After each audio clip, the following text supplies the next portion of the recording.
कार्यक्रम कुछ ऐसा खास नहीं। नववर्ष के बाद पहली बार हाजीपुर आए हैं। अलग अलग स्थानों पर कहीं पे इस दौरान दुखद घटनाएं घटी हैं। उन तमाम परिजनों से हम लोग मिलने गए। मेरे पिताजी की प्रतिमा पर आकर आज उनको भी नमन किया।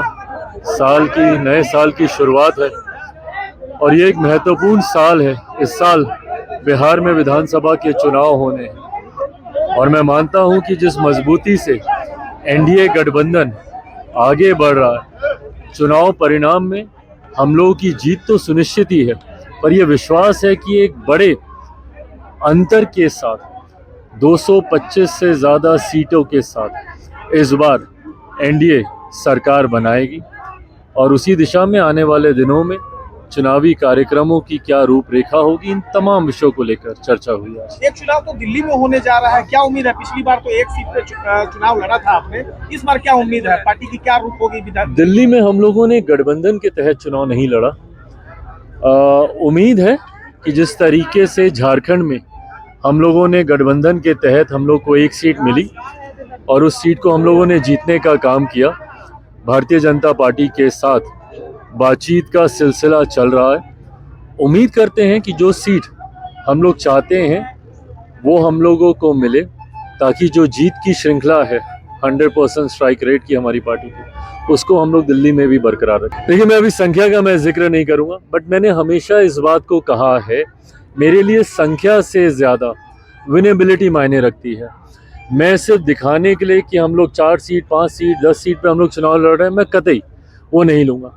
जहाँ पे लोक जनशक्ति पार्टी रामविलास का जनाधार होगा, जहाँ पे हमारा संगठन मजबूत होगा, जहाँ पे हमारे प्रत्याशी की मजबूत तैयारी होगी, जिस सीट को जीतकर हम लोग एनडीए गठबंधन को मजबूत करने का हम लोग काम करेंगे, सिर्फ उसी सीट पे हम लोग की दावेदारी रहेगी। इंडिया गठबंधन में कांग्रेस और आप पार्टी दोनों एक दूसरे से लड़ रही है। तेजस्वी यादव कह रहे हैं कि सिर्फ लोकसभा के लिए था वो हमारा। तो ये तथाकथित इंडिया अलायंस अब है कि भी नहीं है, अब ये भी नहीं पता। इनके खुद के नेता अब कहने लग गए हैं कि सिर्फ लोकसभा तक ये इंडिया अलायंस था। तो अब तो ये मान लिया जाए कि अब तो जो विपक्षी दलों का ये जो गठबंधन है, अब तो उसका नाम तक नहीं बचा, तो अब उसको इंडिया अलायंस कहलाना भी मुझे नहीं लगता कि उचित होगा। एक ऐसा महत्वाकांक्षी दलों का ये गठबंधन है जहां पर एक दूसरे की काट के लिए ही ये लोग तैयार रहते हैं। इन्हें किसी बाहर वाले की जरूरत नहीं है, आपस में ही ये लोग काफ़ी हैं।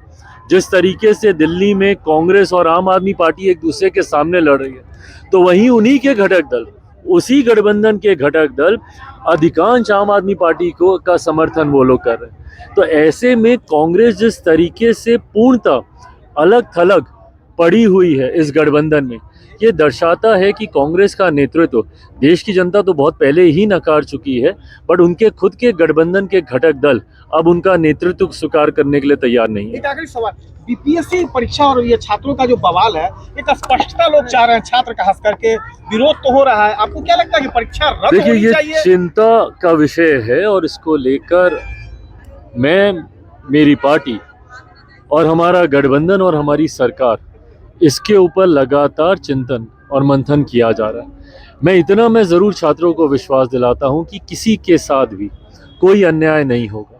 उनके भविष्य के लिए जो उचित और सही फैसला होगा वो सरकार ज़रूर लेगी। मांग परीक्षा रद्द करने की हो रही है। देखिए, उनकी मांगों का भी मैं सम्मान करता हूं, पर क्या सिर्फ परीक्षा को रद्द करने से या पुनः सबके एग्ज़ाम कराने से क्या इस समस्या का समाधान हो सकता है? इस पर जैसा मैंने कहा, सरकार हर विकल्प अभी मंथन कर रही है। छात्रों के साथ अन्याय नहीं होगा, ये विश्वास जरूर दिला।